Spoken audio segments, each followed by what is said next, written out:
Uzalud je danas Esad Tufekčić pogledom tražio bilo šta što će mu pomoći da pronađe ostatke supruge, kćerkice Elme od 5 i sina od 1 godine starosti koji su spaljeni u kući Mijeha Aljića na Bikavcu. Osim smeća i sjećanja na užas 27. noći juna 1992. danas tu ničega nema. A ovdje je urađen dvostruki zločin. Uradili je zločin Milan i uradili su njegovi naredbodavci koji su naredili da se uklone, da ja ne mogu danas doći na mezar svojoj djeci da mogu proučiti Fatihu. Noć nakon spaljivanja više od 70 civila iz takozvane Višegradske župe, Mujesira Memišević došla je na mjesto gdje je zločin počinjen. Slike užasa i danas je prate.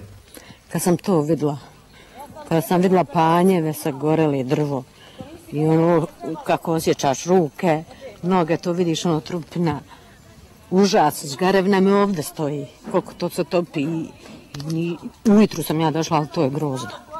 17 godina nakon zločina nije pronađen ni jedan posmrtni ostatak žrtava. Većina odgovornih za taj zločin danas živi i radi u Višegradu. Desetine se nalaze još uvijek u Višegradu i šetaju, neki imaju policije, ali nadamo se da pravda jeste spora, ali je dostižna.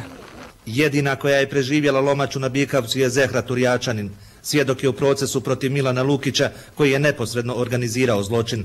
Ali time se neće zadovoljiti pravda sve dok Esad Tufekčić ne pronađe posmrtne ostatke svoje kćerkice Elme i sina starog 12 mjeseci. Mnogi danas u Višegradu znaju gdje su oni, ali šute.